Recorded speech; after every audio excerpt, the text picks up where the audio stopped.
ರಥಸಪ್ತಮಿ ಸೋಮವಾರದಿಂದ ಶನಿವಾರ ಸಂಜೆ 6 ಗಂಟೆಗೆ.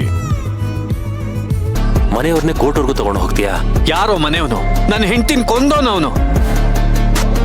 ಅದಕ್ಕೆ ಮುಖ ನೋಡ್ಕೊಂಡು ಸುಮ್ಮನಿದ್ದೀನಿ. ಇಲ್ಲ ಅಂದ್ರೆ ನಿನ್ಗೂ ಒಂದು ಪಾಠ ಕಲಿಸ್ತಿದ್ದೆ.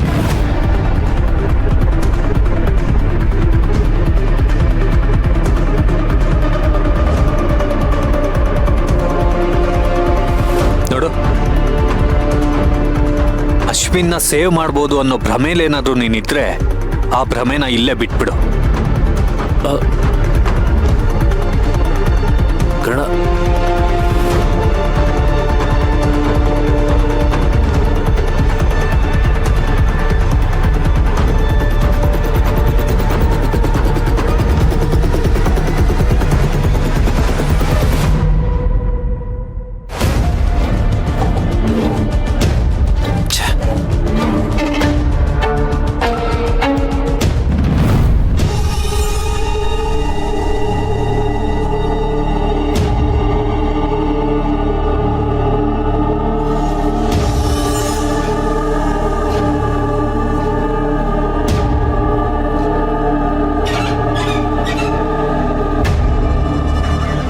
ಎಕ್ಕ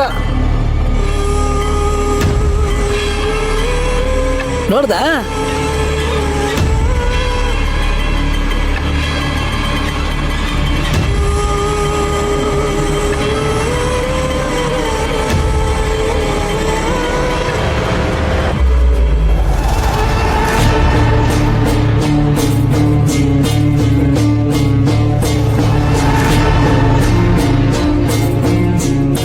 ಮೇಡಮ್ ಬಂದ್ರು.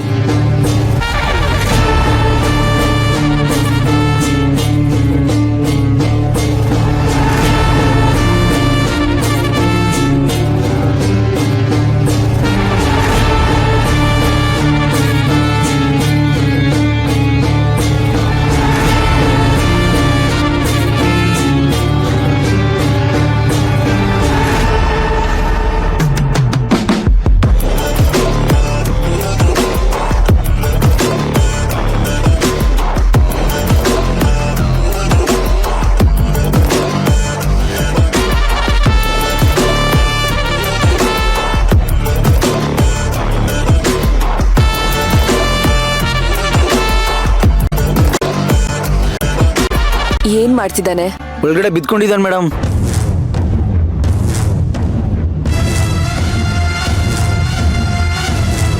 ಅವನಿಗೇನಾದ್ರೂ ಊಟ ತಿಂಡಿ ಕೊಟ್ರಾ? ನಿಮ್ಮ ಮಾತು ಮೀರಕ್ಕಾಗುತ್ತಾ?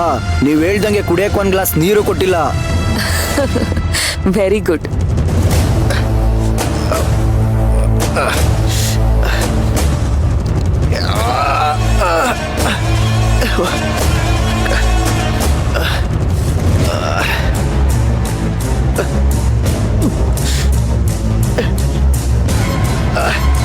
ನನ್ನ ಹೆಸರು ಎಲ್ಲೂ ಹೊರಗಡೆ ಬರಬಾರ್ದು. ಸರಿ ಮೇಡಮ್.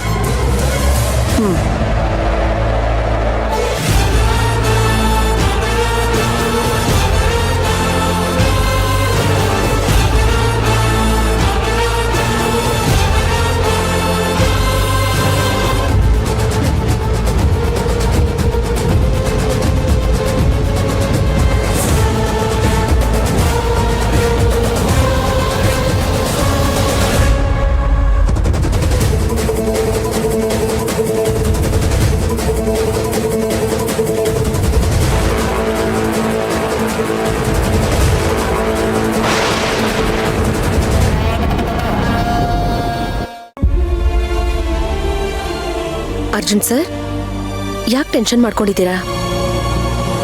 ನನಗೆ ಅಶ್ವಿಂದ ಚಿಂತೆ ಆಗೋಗಿದೆ. ಅಶ್ವಿನ? ಕರ್ಣ ಆಲ್ರೆಡಿ ಹೋಗಿ ಅಶ್ವಿನ್ ಮೇಲೆ ಪೊಲೀಸ್ ಕಂಪ್ಲೇಂಟ್ ಕೊಟ್ಟಿದ್ದಾನೆ. ಈ ಅಶ್ವಿನ್ ನೋಡಿದ್ರೆ ತಲೆ ಮರೆಸ್ಕೊಂಡಿದ್ದಾನೆ. ನನಗೇನ್ ಮಾಡ್ಬೇಕು ಅಂತಾನೆ ಗೊತ್ತಾಗ್ತಿಲ್ಲ. ಎಷ್ಟು ದಿನ ಅಂತ ತಲೆ ಮರೆಸ್ಕೊಂಡಿರ್ತಾನೆ ಸರ್? ಇವತ್ತಲ್ಲ ನಾಳೆ ಅವ್ನ ಮನೆಗೆ ಬಂದೇ ಬರ್ತಾನೆ ಬಿಡಿ. ಅವನಾಗವನೇ ಮನೆಗೆ ಬಂದ್ರೆ ಅದು ಬೇರೆ ಪ್ರಶ್ನೆ. ಏನಾಗಿದೆ ಏನು ಅಂತ ಅವನು ಕೂರಿಸ್ಕೊಂಡು ಮಾತಾಡಬಹುದು. ಅಕಸ್ಮಾತ್ ಪೊಲೀಸ್ನವ್ರೇನಾದ್ರೂ ಅವನ್ನ ಅರೆಸ್ಟ್ ಮಾಡಿದ್ರು ಅಂತ ಇಟ್ಕೋ, ನನಗವನ ಹತ್ರ ಮಾತಾಡಕ್ಕೂ ಚಾನ್ಸ್ ಸಿಗಲ್ಲ. ಸರ್, ಅವನು ತುಂಬಾ ಭಯ ಪಟ್ಕೊಂಡಿದ್ದಾನೆ ಅಂತ ಅನ್ಸುತ್ತೆ. ಅಟ್ಲೀಸ್ಟ್ ನನಗೆ ಮುಖನಾದ್ರೂ ತೋರಿಸ್ಬೇಕಲ್ವಾ ಅವನು? ಅವನನ್ನ ಕೈಗೆ ಸಿಗ್ಲಿಲ್ಲ ಅಂದ್ರೆ ನಾನೊಂದು ಸಹಾಯ ಮಾಡೋದಾದ್ರೂ ಹೇಗೆ? ಅಲ್ಲ ಸೇವಂತಿ, ಯಾವ ಟೈಮಲ್ಲಿ ನಾವು ಅವನ ಕೈ ಬಿಟ್ಟಿದ್ದೇವೆ ಹೇಳು? ಒಂದ್ಸಲ ಹೀಗೆ ಆ ರತನ್ ಲಾಲ್ ಹೆಂಡತಿ ಕೇಸಲ್ಲಿ ಸಿಕ್ಕಾಕೊಂಡಿದ್ದ. ಆಗ ನಾವೆಲ್ಲ ಏನು ಅವನ ಕೈ ಬಿಟ್ಬಿಟ್ವಾ? ನಂಬಿಕೆ ಇರ್ಬೇಕು ಮನೆಯವ್ರ ಮೇಲೆ. ಸರ್, ಅವನಿಗೆ ಮನೆಯವ್ರ ಮೇಲೆ ನಂಬಿಕೆ ಇದೆ, ಆದ್ರೆ ಭಾವನ್ ಮೇಲಿರೋ ಭಯ ಅದನ್ನ ದಾಟಿ ಅವ್ನ್ ಬಂದು ನಮ್ಮನ್ನ ಮೀಟ್ ಮಾಡೋದಕ್ ಬಿಡ್ತಿಲ್ಲ ಅಷ್ಟೇ.